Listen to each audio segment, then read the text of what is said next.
If you're into station wagons, stay around because in this video we're taking a look at 5 of the rarest American station wagons ever built. So let's jump right into it.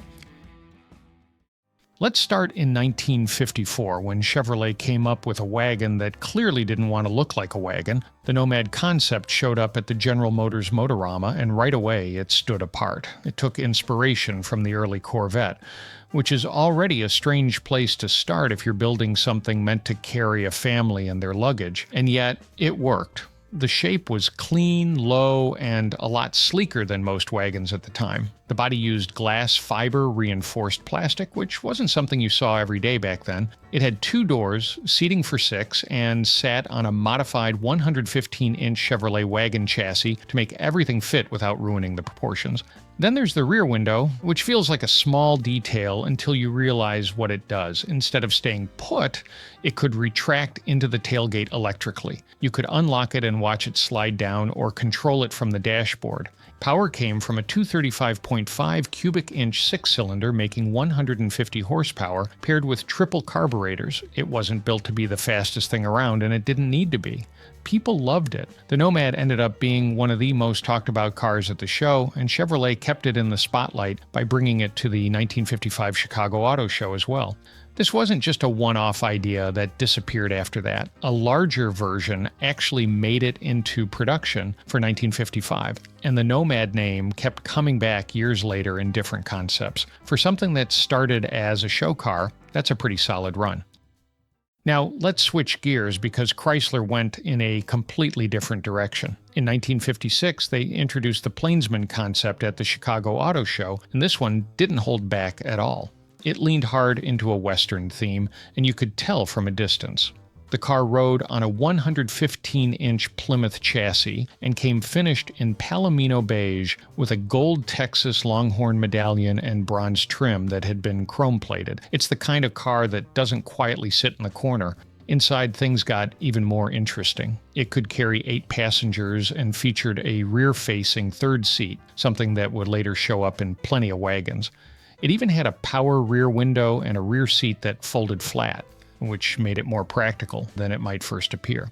Then there's the interior material choice. It used unborn calfskin. Yes, really, that's one of those details that makes you pause for a second and wonder how a modern restoration would handle it. The roof design was just as unusual. It used a stepped cantilevered setup with a centered ventilator that allowed airflow without creating drafts. It wasn't just there for looks, it actually did something useful. Another clever touch was the spare tire placement. Instead of sitting in the cargo area, it was hidden behind the right rear wheel and accessed through a lift-up panel. That idea didn't stay a concept for long and made its way into Chrysler's 1957 wagons. And then there's the story behind the car itself, which is almost as interesting as the design. Built by Ghia in Italy, it left the United States not long after its debut. It ended up in Cuba, changed hands after the owner passed away, and later made its way out of the country during a major political shift.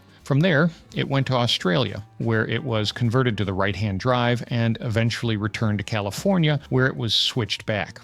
Out of all the wagon concepts from the 1950s, this is believed to be the only one that still exists. Not bad for something that started as a themed showpiece. Now we move into the 1960s, where things start to get a bit more experimental. The Ford Aurora is one of those concepts that tries to rethink how an entire car works from the inside out. If you want a deeper look at this one, I already made a full video on it where I go into much more detail.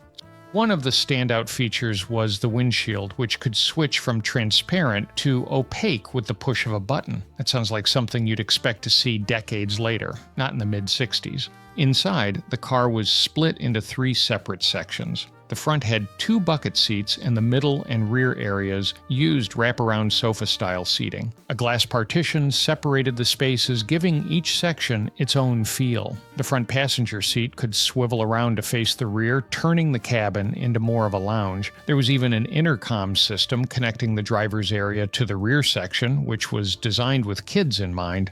The layout followed a sort of rule of 3. 3 compartments, 3 doors, and a setup that didn't follow the usual expectations. 2 doors were placed on one side, one on the other, plus the rear hatch, and instead of a steering wheel, it used a steering bar. It probably felt futuristic for a moment, then slightly confusing right after that.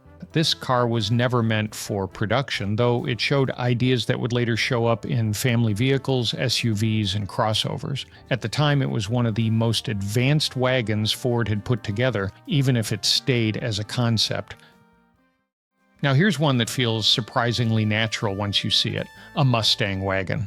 In 1966, Italian coach builder Intermeccanica built a station wagon version of the Mustang for advertising copywriter Barney Clark and designer Bob Cumberford. They started with a 1965 Mustang hardtop and reworked the rear section. The roof was extended, the rear window was moved back, and swing-out windows were added. The final result looked like a proper shooting brake, not something thrown together as an experiment. Around the same time, Ford had its own Mustang wagon idea in development. Shortly after the Intermeccanica cars appeared, Ford dropped their version. Make of that what you will. Barney Clark, who was involved in this project, had been thinking about this type of car long before the Mustang even existed. Back in 1956, he wrote about the need for an American 4-passenger sports car with a strong rear section and usable storage space. That idea didn't go anywhere at General Motors, where it was rejected. Years later, working with Ford's ad agency, Clark brought those ideas back into the conversation, influencing the thinking behind the Mustang. So in a roundabout way, the Mustang wagon traces back to ideas that had been floating around for years. The Intermeccanica version ended up being mistaken for a factory concept more than once, which says a lot about how well it fit the original design. By the late 1970s, performance cars were dealing with a very different reality. Emissions rules, insurance costs, and the oil crisis had taken a toll, and horsepower numbers weren't what they used to be. Pontiac didn't just sit back and accept it. They looked for a different way to keep things interesting. In 1977, they came up with the Firebird Type K, a wagon version of the Firebird with a Kammback-style rear design. The idea took inspiration from aerodynamic concepts like the Ferrari 250 GTO bread van. 2 working prototypes were built by Pininfarina in Italy. They started as regular Firebirds and were transformed with new steel body panels, custom rear sections, and unique glass. One car was painted gold with a beige interior. The other, which became more well-known, was finished in metallic gray with red upholstery. The rear design improved airflow and added weight over the rear axle, which helped with grip and stability. Instead of a traditional tailgate, the car used side windows that opened upward in a gull-wing-style motion, making it easier to access the cargo area. Inside, it had foldable rear seats and a fully carpeted cargo space, which made it more usable than you might expect from something based on a muscle car. Power came from a 401 cubic inch V8, producing 185 horsepower, with strong low-end torque typical of the era. The reaction from the public was surprisingly positive. People liked the idea of a sporty wagon that didn't follow the usual formula. Pontiac even looked into production costs, which usually means there was real interest, and then reality stepped in. Building these cars, especially with the Pininfarina work involved, was expensive. Alternatives were explored, but nothing made financial sense. The project was canceled. One prototype was destroyed, and the other survived, later receiving a front-end update and even appearing in an episode of the Rockford Files. Pontiac gave the idea another shot in the 1980s, though it never made it past the concept stage. The information in this video was gathered from the sources shown on screen. As always, you can find the sources in the Google Doc linked in the description. I recommend checking them out for more details. If you enjoyed this video, feel free to subscribe and click on the recommended video that appears on the screen. It's all about the Buick Wildcat, one of the rarest cars Buick ever built. Otherwise, I'll see you in the next one.